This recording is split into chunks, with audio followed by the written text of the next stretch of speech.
meeting of the Sumner County Board of Zoning Appeals to order. Before we get into it, we have some agenda changes. Under the variance request, item number 4, I would like to move that to old business. And then item number 3 under the regular agenda, I would like to move that to item number 1 under the regular agenda. Without exception, anybody object to that, we'll make those changes. We have approval of the minutes of our April 24th meeting. A motion and a second. Any discussion? All in favor say aye. Aye. Motion carries unanimously. And let the record show that Mr. Holt is not here tonight. Josh, please enter.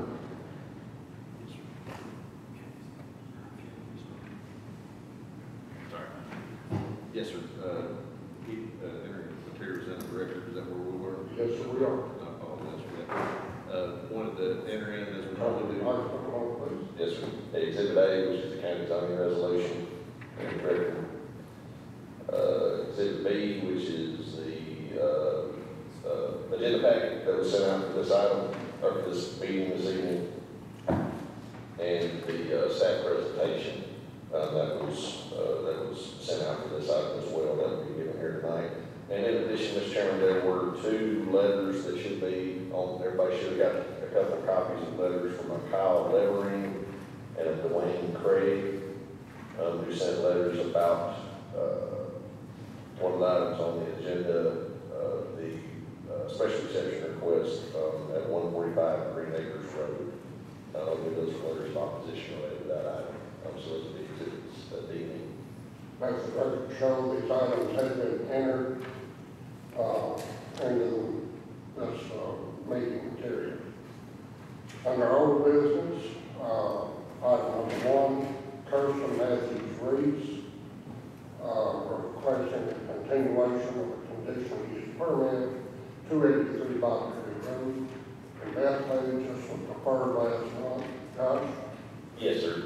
So the codes office had some questions that Ms. Reese has worked very well with them here in the last few weeks and got answers to the questions that we had, I believe, for the most part. What this item is a conditional use permit that was originally issued back on November 12th of 2015 to allow the property owner to conduct a wedding venue at the location. There's 11.02 acres involved in the request overall, or in the permit overall. Currently it's on rural residential. We did notify the owners by regular mail. One thing to note on this one is that the original approval was for the use to be conducted at both 283 and 301 Bob Prairie Road. So that's parcels 9 and 901 that you see here. And so you see this is them a little bit closer on there. There's a home site there, and then across the street, there's the event center, the event barn, I guess you could say, the way that venue. This is that original approval that was granted back in 2015, where it shows that both of those parcels were involved in the request. We went out to pictures a while back. Overall, everything appeared in order on our end. And again, Coach had some questions about some outstanding issues that were from a couple of years ago that I believe have been resolved. The only other item, Coach noted that this structure here is on the home site property, I believe, may not have permits. They sent a letter out to Ms. Reese to go ahead and come in and get that structure permitted. And so, Mr. Chairman, we have example motions there on the screen to approve or deny the request. With the approved request, we have a condition of approval that permit and CO, if necessary, needs to be obtained from the building code's office on that structure that we noted. But that's the only outstanding issue we have on this one. Josh, is this public hearing? Yes, sir. Is everyone signed up?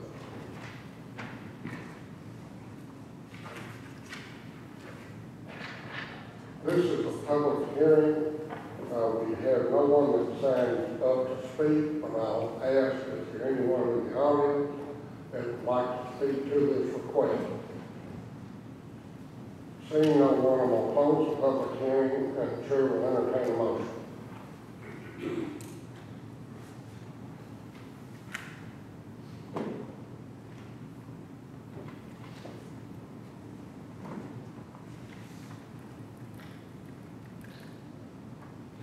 And Mr. Chairman, I didn't know I believe the property owners in attendance tonight, if there are any questions, the building codes director is here this evening as well, if there are questions about the structure. Any questions? I'll make a motion to approve per example 1 with subcategory A. We have a motion, is there a second? We have a motion and a second to use example motion number 1, which has one condition to it. Any discussion? All in favor, say aye. All opposed? Motion carries. Next item on the agenda is Sergi Dimitri, regarding request regarding access easement, 158 Little Meadow Road in Thailand.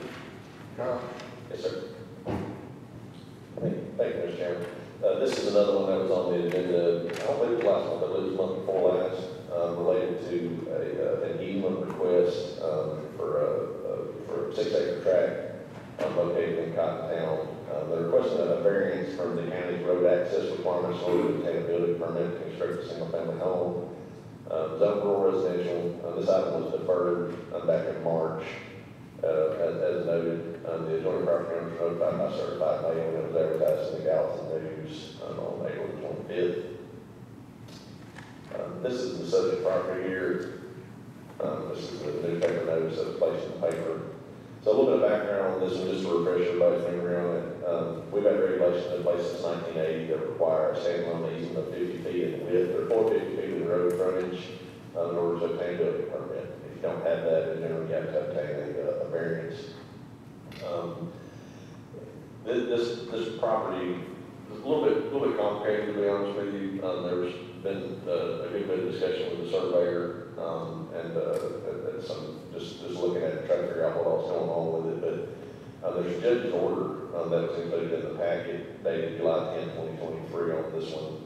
When the judge, there's a consent decree, I believe what it was called, where essentially the neighbors all got together and agreed to allow this property to have access to an easement because it was obstructed from a public roadway by entering the land. So essentially what that means is it was landlocked. It's a landlocked parcel, which you can't necessarily have in the state of Tennessee, and you're entitled to relief if you have that. It appears to be served by an easement for a survey submitted by Carmen Surveying. And at this time, the property owner is wanting to get a building permit to construct one single-family home on the property. In order to obtain that permit, you'd have to have an easement meeting current zoning requirements or adequate road frontage. We had initially approved the application in error and got a complaint from one of the neighbors around there that the property may be landlocked. So we took a closer look at it and determined that initial easement that was granted by the judge was legal for access purposes, probably didn't meet our building permit standards in the zoning code. So that one where it was approved in error. And then we re-reviewed it a while later, and upon review and additional information that was provided, we realized it may not meet requirements. So we filed a variance request to the County Board of Zoning Appeals. This is the text from the zoning code where it talks about access standards and easement standards and road frontage standards and that kind of thing. And again, that goes back to 1980. And so this is the judge's order that was included in the packet where he ordered everybody to get together, work it out basically, and then they came back to him with an agreement and a legal restriction, I believe, on an easement that everybody was going to share. That initial boundary survey that we got here, what caused a lot of confusion is it showed it on the public road. I guess, that was our understanding of it, but it turned out that wasn't the case. The public road actually ends a good bit away from this one. So they provided us with a new boundary survey, and again, this one is about as complicated as the county. It's my understanding that what was realized by Carmen surveying is that when they did the boundary survey on the easement description that was provided, turned out they didn't actually touch this parcel at all. And so this parcel, even though it has the right to use this easement, it has to go across somebody else's property in order to get to it. There's initial research done by Carmen surveying, and there's another easement that came to light here. There's a 50-foot easement here that may actually satisfy the county's requirements. But since it's so unclear, the board wanted this to come back, we brought it back to the Board of Zoning Appeals here. And so this easement is recorded in a separate instrument that was found in the Carmen survey and put on the boundary survey here, that the subject property is here. It does touch this easement. It's a 50-foot ingress easement over the actual driveway. These are just some pictures that we had taken, a little bit old, but they just kind of show the character there is pretty rural. This is from state law grounds for a variance, where you've got a unique, peculiar situation, basically, but that's not the property owner's fault. It's related to the land itself or characteristics of the property. We need to grant a variance is what all this is. It'd be our conclusion that the county's variance standards are met on this one. This is a very unique and complicated case, not the fault of the current property owner, not authorizing any unpermitted uses, or there's no financial returns that are the basis of the request or anything like that. We do have a plot plan from Carmen surveying that appears to meet our requirements, and it's not even variance. And so, Mr. Chairman, there's example motions on the screen to find that all the county's variance standards are met, and to approve a request for an easement variance in accordance with the plot plan for 158 Little Bethel Road. And the reason that an easement variance would still be necessary is that this, one of the provisions of the code says that you can't share these easements. You have to have your own easement, basically. And I believe there's multiple owners who are entitled to use this particular easement. And so that would be the basis of that's really what the remaining variance issue is at this point. Thank you, Josh. Is anyone saying that for this?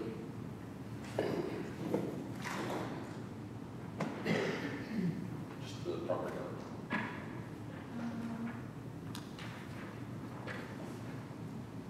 Do you care to speak, Mr. Demetrius? Not really, I spoke last time. All right, would anyone else care to speak to this request? Seeing no one, will close the public hearing. Discussion or motion? Motion to approve. Zone one. We have a motion and a second to approve, with example, motion number 1, with the caveat to it that's on there. The motion was second, all in favor say aye. Opposed, like sign, motion carried unanimously. Next item on the agenda is a consent agenda. We will deal with all of these at one time unless a member of the board or a member of the audience cares to remove one and bring it for full discussion. First one is Hope Walker, 329 Fern Valley Road in White House. The second is Curtis McMahon, 140B and L Lane in Portland. The third one is Nikki Brown, 120 Hardison Way in Cottontown. Then readdressed as 1745B Garrison Branch Road. Would anyone, any member of the board care to remove any of these from the consent? This is a public hearing. Is there any member of the audience that would care to discuss one of these items? Seeing nobody, Josh, you have anything you need to add? Chair will entertain a motion. Motion to approve the consent, motion to approve the consent agenda. Second. We have a motion. We have a motion and a second to approve the consent agenda as written. Discussion. All in favor say aye. Aye. Opposed, like sign, motion carries unanimously.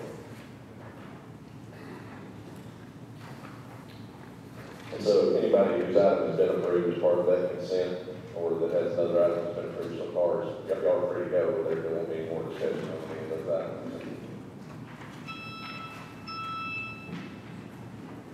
All right, and next item of business, Charles W. Workman is requesting a special exception from any requirement as it pertains to the accessory dwelling unit at 1055 Ray Coach Road in Westmoreland. Josh? Yes, sir, I'm actually gonna let Sydney Simpson do the staff presentation on this one, our assistant county planner. Certainly. So as Josh mentioned, this is 1055 Ray Coates Road, and they're asking a special exception that allows an accessory dwelling unit a waiver, basically, and a special exception from the design standards. The design standards state that an accessory dwelling unit must be visually similar to the home, and so, unless it comes to the Board of Zoning Appeals for an exception from that. And so this accessory dwelling unit is on a 12.51 acre lot in Westmoreland, and let's see, it has been noticed in the Gallatin News and Herald Standard on April 21st. There it is, perfect. Thank you very much. And there is an image in your packet of a barn that has been converted. They are requesting to do an addition to the existing barn, a 310 square foot addition to enclose that area to become the accessory apartment.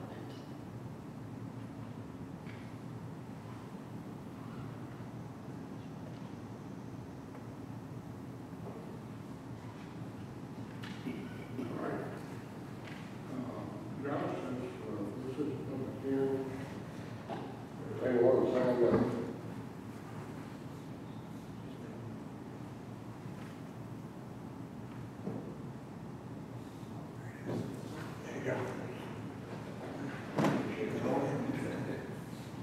Just the property.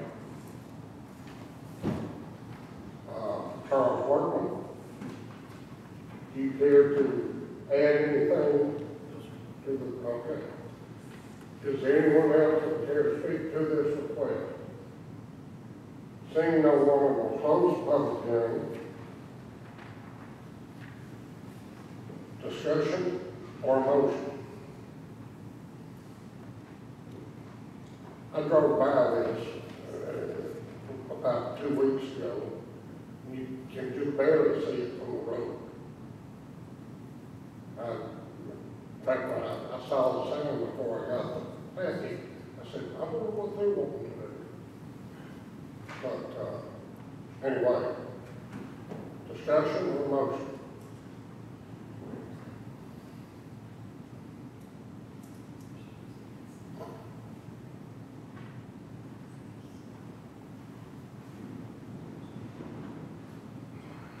Motion to approve.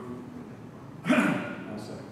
We have a motion to approve with sample motion number 1, subsections A and B, and a second. Any discussion? So just at the staff level, on things like this, we have quite a few of these come up. There are a good number that get approved administratively that you guys don't see. But there's a number of others that you guys, as you noticed, we have about one on every agenda. It seems like there's one of these that come up. What's the impression? And of course, this is y'all are the planning commission that makes recommendations on these to the county commission. But what's the impression of the board members of the board of zoning appeals that y'all might be asking on these kinds of things? I mean, I think sometimes there's accessory dwelling units that have the potential to maybe turn into a problem. There's other times where maybe having to go to the board of zoning appeals might be overkill. But as you know, there's a lot of places where they all go to the board of zoning appeals. The staff isn't allowed to approve any ADUs. What's the thoughts of the board of zoning appeals on these standards that you guys enforce here? You know, the second driveway, design standards, those kinds of things. Is there any feedback, or is it maybe it's inappropriate to ask that at this time? In my opinion, when we're dealing with tracts of substantial size, And, you know, for any subdivision or 3 or 4 or 5 acre tract, that generally, I noticed we get more discussion from the public. I don't remember a whole lot of discussion ever on these that are over 5 acres. Generally, you know, my opinion, you know, if they're over 5 acres, and unless they're flagrantly wrong against our regulations, they should go on. What do you think? I agree with that. I think the larger the tract size, I think obviously staff, if you notice something else that's an item to flag on it, it's no concern. I think that's something we ought to look at, but, I mean, I think it's very safe on tracts that size for staff to look at it and see if there's something else that's concerned.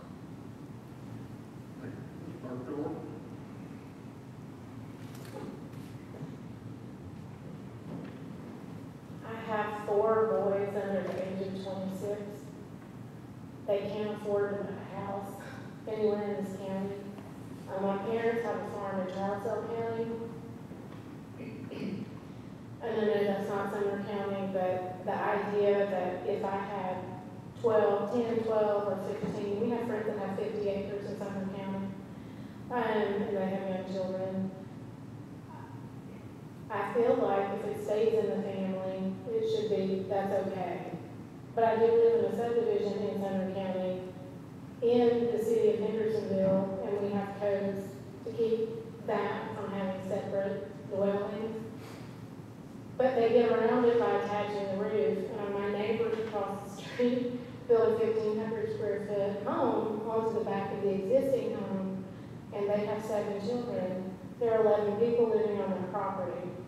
And I love them. I love those kids.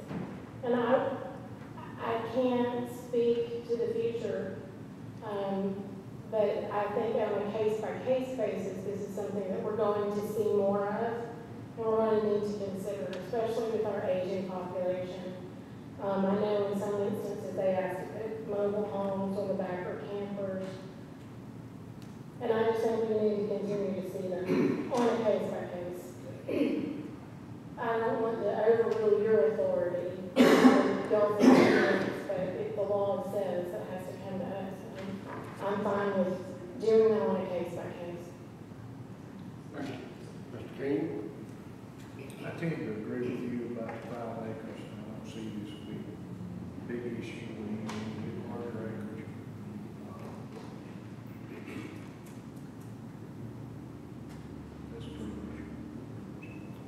That's pretty much. That's great feedback, y'all. I really appreciate it. So I think we could look at, you know, there's some relatively minor zoning code tweaks that we can make to kind of differentiate 5 acres or whatever it might be. Platted subdivision, instead of platted subdivision, it's going to need to adhere to design standards, and maybe they're a little higher, you know, those kinds of things. And so I think we can come up with some stuff that could really, where it could be a problem, make sure that it's, you know, it adheres to a high standard. If it's where nobody can see it, that it's not going to cause a problem. No. Right now, our regs aren't written that way right now, but we can look at it. Based on what I'm hearing, Board, we trust the staff's opinion. When we run into an issue, you always bring it, and you know that if it starts being a problem, we're going to come back and say, staff, this is the problem. And right now, I think you're hearing from the board, or you heard from the city side. Hope that's all we have today. Okay, we still have to act on this motion. We have a motion to approve this request. I don't think we voted on it. And we have a second on it. All in favor say aye. Opposed, nay. Motion carries unanimously. Next item on the agenda, Benji and Deborah McMillan requesting a special exception to operate a dog boarding kennel at 145 Green Acre Road in Cottontown. Josh? Sir, back forward on me, I'm afraid.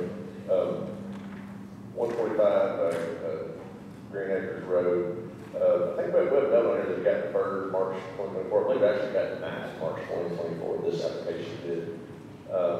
It was turned down at that time because it didn't comply with the requirements of the zoning code for dog boarding and training, but if you recall, the board turned it down without prejudice, so to speak. And so basically they told the applicant that if they could revise their application and bring it back, then it could be obviously reheard on what they're entitled to do.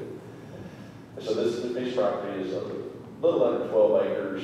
They're requesting a special exception to construct and operate a dog boarding and training kennel business. They do live on the property. We determined that what they're doing there can't be approved as a minor home-based business by staff. It has to be approved by the board of zoning because it's a major home-based business. It was denied March 14th for fence proximity, meaning the fence was 100 feet, or less than 100 feet from the property line. The fence has been removed from the plot plan and clarification provided by Mr. Bridges, who is the surveyor. And there haven't been any changes made onto the subject property yet as far as any fences being moved or anything like that that we can tell. The rezoning sign wasn't posted at the time of the staff photos. It was advertised in the Gallatin News on April 25th, and letters were sent out via certified mail. And as I mentioned, we received a couple of letters back from neighbors and that kind of thing, and some phone calls about it. This is that little notice that was in the paper. This is the aerial photo, which is relatively recent. Zoning compliance form that was submitted previously in a special exception request here. There's been 2 plot plans turned in. The first one was for the proposal that was denied back in March, and this one for May is the one that's before the BZA right now. And so you'll see what's proposed here. And if y'all will recall, there's owner's dogs here, and this is the kennel area. You can see they're showing some landscape screening being planted right here as well. The kennel area is shown as being 106 feet from that lot line, which would comply. This is just a screenshot from the website. One thing that should be noted, there's boarding services that are provided, but also animal breeding. And so animal breeding is not, we look at that differently than having a dog or a few dogs of your own. The breeding operation, you're going to be selling animals, is something that's different. And so we might take some clarification from the property owner on those dogs that are owner's dogs, or those breeding dogs, or family dogs, that kind of thing. Our zoning resolution classifies pet daycare and grooming and boarding and that kind of thing, other animal care and veterinary services, and dog breeders as well are also classified under that same service, or that same heading. So dog breeding is we treat that just the same as we would the dog boarding operation we got customers coming. This just shows where a special exception is required from the BZA. These are the terms here: minimum lot size of 2 acres, site plan approval is required for new construction. The areas for the dog kennels have to be at least 100 feet from the lot lines. And if they're less than 200 feet, then they have to have some screening plans. So they comply broadly with those requirements. Home-based businesses in general, we have these requirements. Right here's a requirement that just says at the staff level, we can approve a whole lot of different businesses at the staff level. They're pretty small, but we can approve kennels or dog breeding operations because they have a tendency to be loud and cause neighborhood concerns. These are pictures that we went out and took on April the 29th of the subject property. Again, pretty good sized piece of property. This is that area that's shown as the kennel, the kennel area, not for the owner's dogs here. There's another good picture of it here. I think this is the picture from a couple months ago. This is what it looked like when we went out there a few days ago. That fence is not the property line fence, by the way. It's just an internal fence that they have.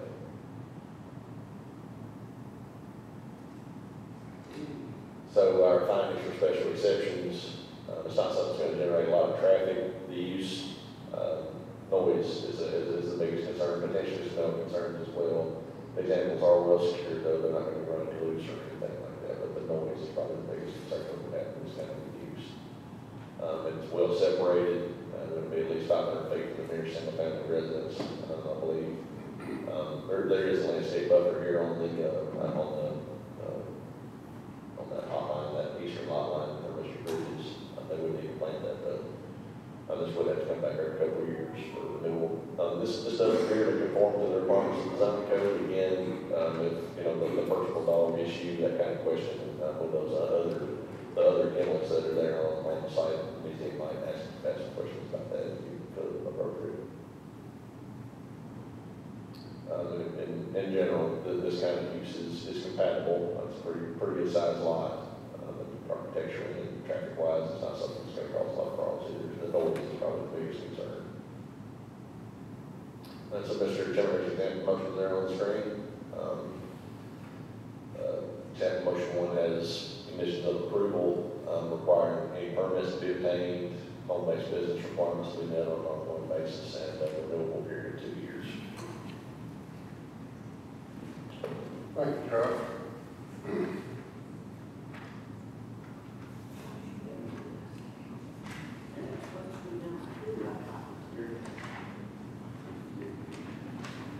The property owner signed Mr. Benjamin. Mr. McDonald, Yes, sir. you care to add anything to the presentation? I think it's pretty, all set right there, sir. All's good. Thank you. This is a public hearing. Is there anyone else in the audience that would care to speak to this request? Can I ask a question? You have to come up, please. Okay, I can do that. Ma'am, If stand it's up. pertaining to that, Please sign your name. no, are we still, 145, okay. The reason I have a question, State your name. my name is Cynthia Belcher. All right. The reason I have a question, it's in the Cottontown area, and I'm not against the people or against dogs or anything, but have y'all watched the news lately? Every time there's a kennel, Sumner County is having to go and rescue animals. And I just happen to be here, I don't even know this person, but they're constantly, Sumner County is having to rescue our tax money, people in our community. So I just think on the bottom line there, you got to defer it for a month or get additional information. Thank you, Ms. Ellis. Thank you. Anyone else care to speak to the request? Seeing no one, I'm going to close the public hearing for discussion and/or a motion.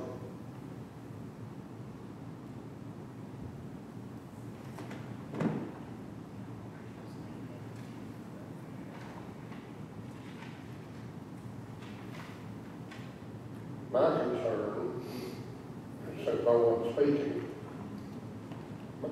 is certain way. Would these emails constitute public? They've been interviewed. Okay, there, that's all. My concern is we still have multiple kennels on the property that they're labeled for owner use, and that's fine. I see it as a nightmare for possibly for the county to inspect or enforce that whose dog is this. That's my concern. I walk up or one of our inspectors walks up, I don't know whose dog it is. But that's not a concern.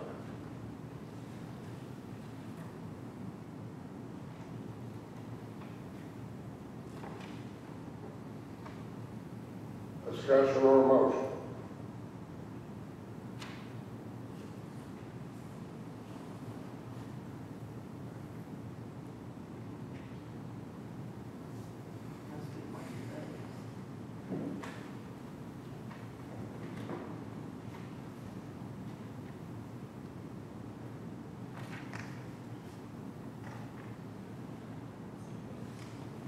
Josh, I've got a question for staff. Mr. Ray, just names some, do you have any ideas about how that y'all might be able to confirm that? Well, I mean, it might be worthwhile, you know, as the BZA knows, you guys are a quasi-judicial body, and so it might be helpful to talk to the property owner, ask them here on the record about that, about, you know, just to get additional clarification if the BZA feels like it's necessary about what is being done in those other structures. Is that the breeding operation, or are they personal dogs and that kind of thing? Again, the enforcement side of it, as Mr. Rainey points out, that's going to get hard to differentiate, because at the end of the day, they do belong to somebody. But if they're advertising breeding services and those kinds of things, then that's the use of the property that we do regularly. Would it be acceptable for the owner to provide you all with a list? And they've already provided some information about the number of dogs, maybe a list of description of the dogs or something, just so something's on the record. I don't know if that's appropriate or just asking. As Board of Appeals member, you can put any condition on a request or on an approval. It might be reasonable to put that as a condition for a quarterly, or I don't know. You don't want to overburden our staff, don't want to overburden the property owner, but some kind of record, I think, might be appropriate, and that would be available to public view as well. You know, if John Doe says that he had 42 dogs up there, and then the owner says, no, I only had 5, and here's where they are. You know, that type of thing, I think, would be. I think, you know, the BZA is empowered by, you know, the zoning code and I guess court precedent or whatever an attorney's saying, but, you know, to impose reasonable conditions. And so if there's a cap on the number of dogs on site, I mean, we're government employees, but we can, there are lots of which we have challenges with, but we can count usually. So that might be one that we can pick, that's one that we can zero in on. How many dogs do you have, you know? And so anything, if there's going to be any conditions like that, it needs to be a number that we can, or something that we can easily comply with at the staff level too. I'll do my best not to reply or comment on that. I would like to ask Mr. McMillan, if you would come forward, please. Yes, sir.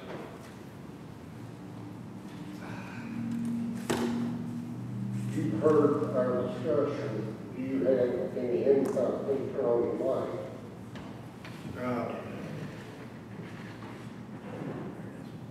Do you have any input in what we're talking about? Well, I do, sir. I'm just trying to choose my words wisely. That's good. You know, I appreciate this board and what they're trying to do, and you know, I'm not looking to have 40 or 50 dogs on my property. I'm not going there. I'm too old for that to start off with. Okay, I just do this to try to make a little extra money where my Social Security doesn't meet all the bills. So, you know, we try to keep things as quiet as possible. I check with my neighbors constantly. It's like, are my dogs a problem? Well, sometimes I hear them bark and sometimes I don't. I said, yeah, that's true. And I hear other dogs bark, they're not on my property too. You know, so I mean, none of us, you know, we all have to adjust to that.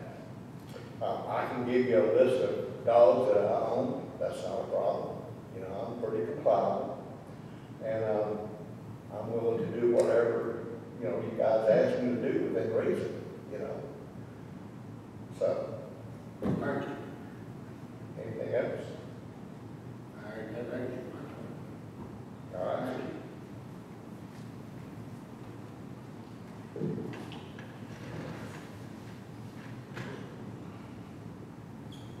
You know, I think it would be reasonable for the owner maintains, but a number of dogs he has. And I think also, since this is a first-time approval, you might look at maybe a report in 12 months. Just make sure everybody is still on the same page. If you're going to make a motion to approve, I would suggest that the end. I just have a question. I was thinking that 2 years was too long to go between a site visit on this because of the size of his properties. I wouldn't want, because his kennels look to be on the sides, so he's got room in the middle, and I wouldn't want to go back in 2 years and there be 3 or 4 more. But I do have a question as to your staffing. If we keep changing everything from 2-year visits to yearly visits, what stress is that on your department, for the record? Well, I mean, it does add up over time, especially when it happens to come back for renewal. That's just kind of something that will pop up on the spreadsheet. We send them a letter and that kind of thing. Of course, we go out and take pictures, before the meetings. Going in and conducting the site visit. Before we're going to get out and walk around, most of the time we're going to call ahead and talk with them and, make sure we're not going to get shot at or anything when we'll go walking around on site. But in all seriousness, I mean, that is a concern that we do have to deal with. And so, if we went to almost everything being on an annual cycle, that is essentially twice the work, basically, versus a 2-year cycle. But at the same time, there are some things that, you have neighbor concerns, and you have issues that maybe, something has a high impact on people's quality of life. It's okay, it's something that, it just becomes part of our process, and we would have a note to go back in a year and have them come back. And again, we'll be out there taking pictures as part of the process. That usually is the site visits to go out there and do it in. I would like to add to that question. Do we tell them what size trees to plant? Because next to a kennel, if you've got a lot of dogs next to the tree line, we won't have trees in a while. We do, it's a type 2 landscape buffer, I think is what's required. And so there is a certain specific type of planting they have to do as far as evergreen trees and shrubs and those kinds of things. And so it needs to be somewhere between then. You wouldn't want, they have it fenced off, so the trees aren't going to be inside there with the dog, because you're right, it won't live in. But if it's outside the fence a little bit, it probably has better survivability if it's not getting used by the dogs. Right, well, I'm just thinking, number of dogs plus proximity to trees. Absolutely. Okay. Good discussion, a motion? I'm gonna make a motion, but I want to verify something. Josh, I think that those trees, the way they're shown on the plan, are over next to the property line, correct? Yes, sir. We'll go back. I can pull it up just so we're on the same page. It looked like they were roughly 90 to 100 feet away. Yeah, Okay. they're a good distance from it. Okay. That being the case, I'm going to make a motion to approve, for example, 1, but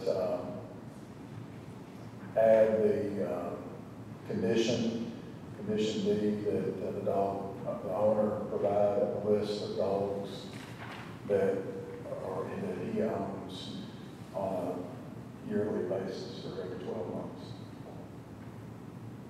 And is it a 2, you guys want a 2-year renewal period, or have them come back next year to BZA? My motion is probably leave it as 2 year, because I view the 12 months as really kind of checking on it at that point. A letter from them. We have a motion, is there a second?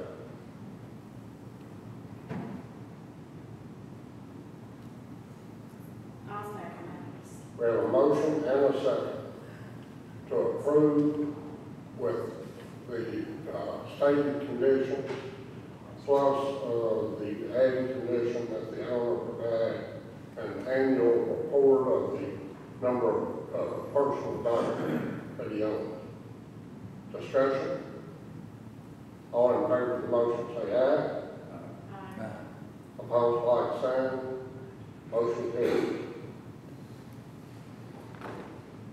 Next item on the agenda is Highland Volunteer Fire Department requesting a special exception to construct a community facility at 380 Newville Potts Road in Portland. Josh? Yes, sir. Thank you, Mr. Chairman. This is a request for a special exception for, again, a proposed fire department facility. We did a pre-application meeting with these folks a while back. This is on a 3.67 acre tract. They have a subdivision plat that's submitted. There it is. Highland Volunteer Fire Department, they requested this special exception, which is required. Some folks might not be aware of that, but even things like volunteer fire departments and those kinds of uses, they just can't spring up anywhere in the county without obtaining the approval of the county zoning mechanism in some way. And what our regulations call for is that they have to come here and get a special exception. In order to, the requirements are pretty minimal, but it is still required. There's a public review of it. This piece of property, again, it's a 3.67 acre tract. It is proposed to be subdivided at this time. They've turned in a subdivision plat for our review. We've sent staff comments over to them. The plat is going to require a variance from the county subdivision regulations because the lot's a little too narrow for Newville Potts Road. We require wider road, wider lots on collector roads. They're proposing to construct a 2,000 square foot volunteer fire department facility. If the special exception is approved and the plat's approved, then we'll need to file a site plan application. That will be approved administratively by my office because this is the size of the structure, but we will have to have a site plan application submitted as well if everything is approved. So this is the application of the public notice, the proposed site layout. You see here, it's a little bit of an unusual lot shape that they're proposing there. It says, again, this is the lot that got platted a couple of years ago. The septic area is here. They're proposing to divide that up and utilize probably about 1 bedroom's worth of septic area here for the volunteer fire facility. But I've got a septic permit for that. And then this other lot will be partitioned off. And I don't know for sure. My understanding would be that that would probably be sold and they would build a volunteer fire department here.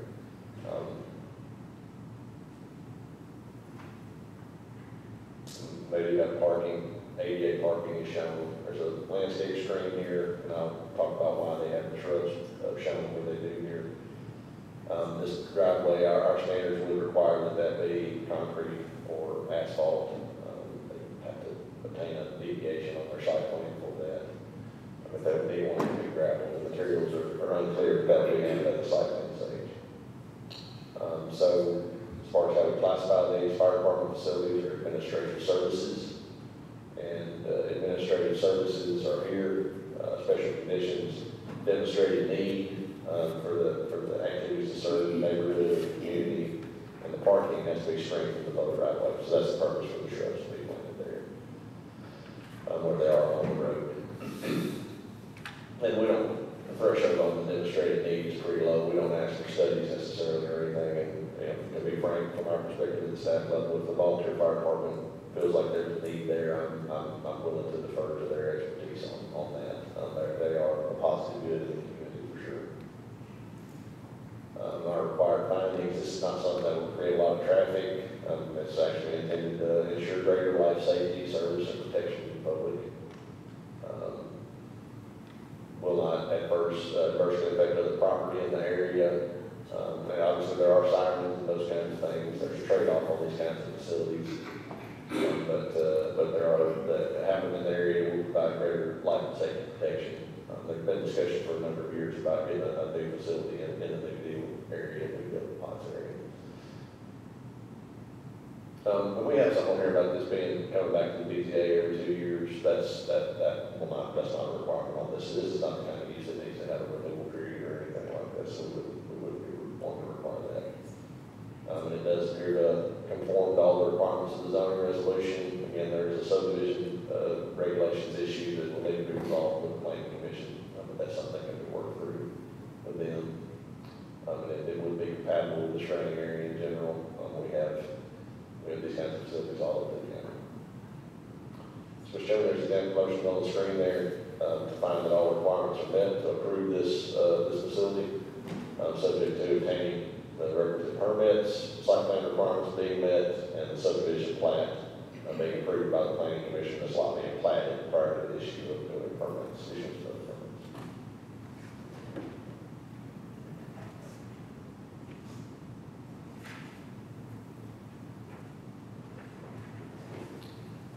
Mr. Chairman, we had 2 folks signed up to speak.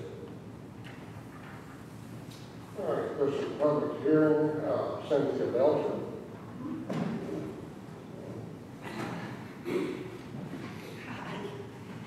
Yes, sir, we're welcoming the volunteer fire. We're not against them. The only reason that I came here as a concerned citizen, we own property, 3 different 4-acre plots and a house on Belcher Holler, which the way they put up an appeal sign on Belcher Holler Road, so we were concerned that they were going to try to make a driveway down and come out Belcher Holler. Belcher Holler Road is only wide enough now for 1 vehicle. If you're passing on that road, it's dangerous, and in the winter and ice and rain.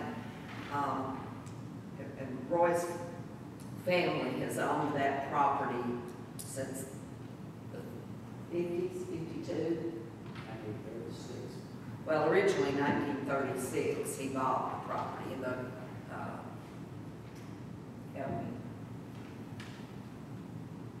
during the Depression. But the only reason I wanted to speak was that we were concerned they would make a driveway.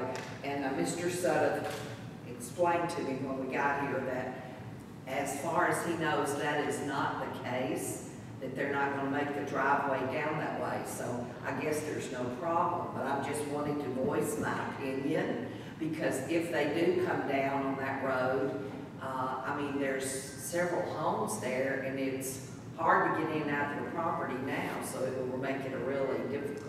They're not proposing. So I just wanted to mention that, but otherwise we're welcoming the community, because everybody wants a volunteer fire department. Thank you. Thank you.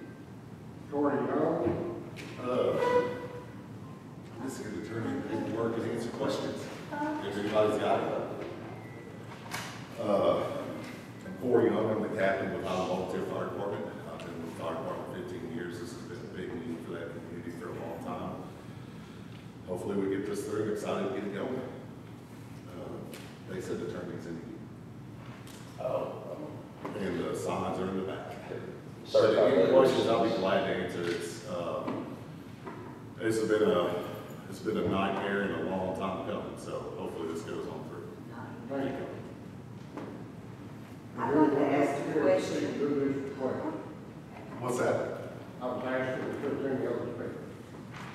The only question I wanted to ask was how. You've already had your time, and it's in the public county action. You can get it there and outside. Thank you. Seeing no one will close the public hearing. Board, discussion, a motion. I'll make a motion for number 1 with A, B, and C.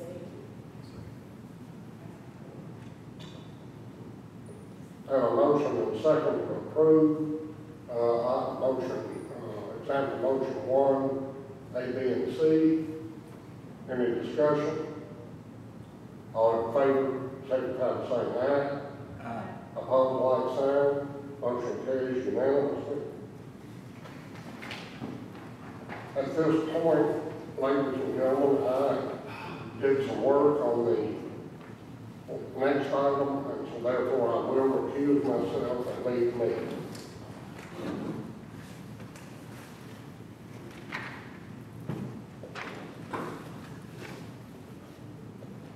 Thank you.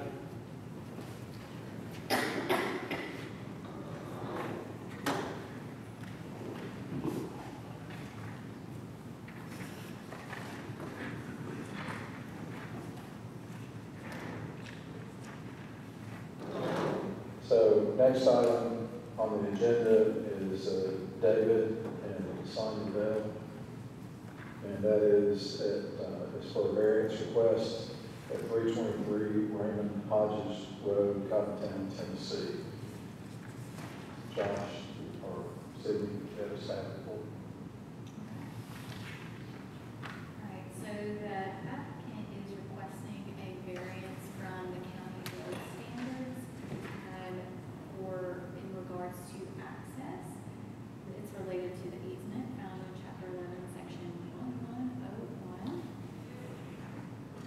Thank you. All right. And they're requesting, the requirement for 50-foot access, and they're requesting a variance of 11 feet to go to 39 feet to grant access to a property behind it at 9.9 acres, as you see there, to provide access there. Currently, there's a house on the subject property that would block the access, and so they are trying to ask for the variance in order to not have to tear down the house to get to the property at the 9.9 acres. And the adjoining properties were notified by certified mail, and this was advertised in the Gallatin News and Hendersonville Standard on April 25th. And let's see, I have the clicker here, apologies. All right, so there's the notice. There is an aerial view of the property that is requesting the variance. There you are. And you can see there, that's the existing residence. That's the requested variance from 50 feet to 39 feet to go alongside the house. And those sheds that were encroaching will be cleaned up with a plat amendment. There is the section referenced that they're seeking a variance from, chapter 11, section 1101, subsection H.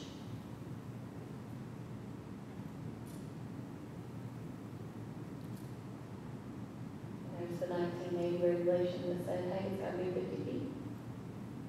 And the variance requirement from the state that says there's a unique hardship unique to the lot. And that they may seek request of that, or relief of that hardship from the board. And here's the staff interpretation, that this is not the property owner did not create this issue, that it was in existence prior to the request, and there's not any unpermitted uses of the property. It's unique to this lot. Financial returns are not the primary motivation of the request. It's not a self-inflicted hardship to be able to access the property, the 9.9 acres in the rear. It's the minimum variance request needed to relieve the hardship. Does not appear to be detrimental to the public based on the information provided. There we are. And then here are the example motions. The board may grant approval of the variance with the conditions noted. They may deny or they may defer. Is anyone signed up to speak?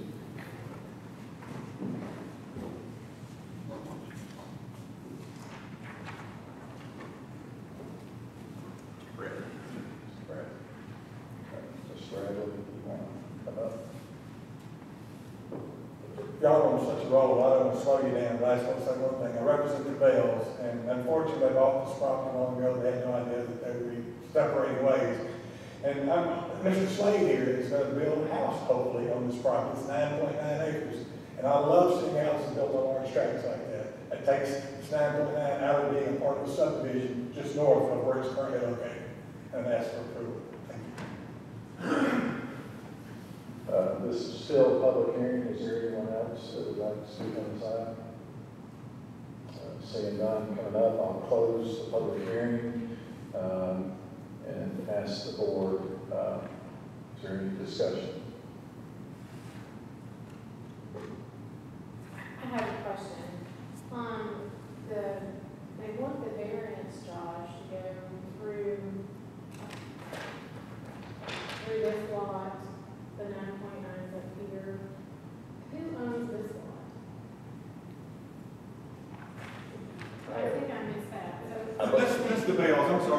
It's owned by the same folks. David and Sonny and Bell own it, and there's a court order that says this property has to be sold.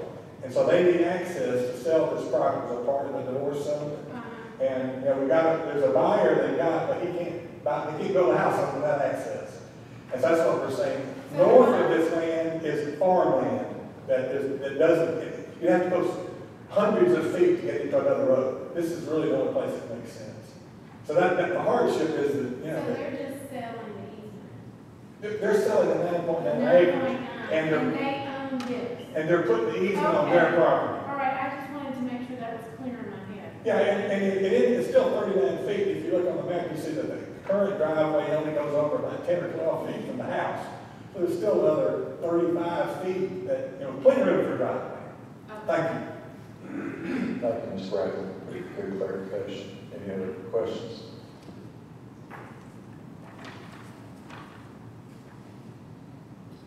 Any motions? Motion approved. Motion to approve by Mr. King, and second? I'll second. Second. And any discussion? All in favor? Aye. Any opposed? Aye as well. And so just to clarify for our, is that, Mr. Chairman, is that the approved conditions A, B, and C?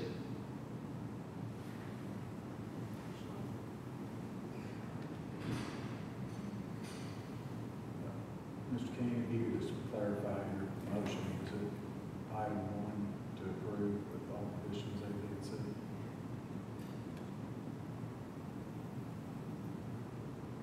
Motion to approve as one's written. Take that as verification. A, B, and C. Yes. Thank you. One more motion. Did we vote? But all in favor? Aye. Any against? One more motion, I believe, unless John says anything else. Motion adjourned. Motion to adjourn, second. All approved?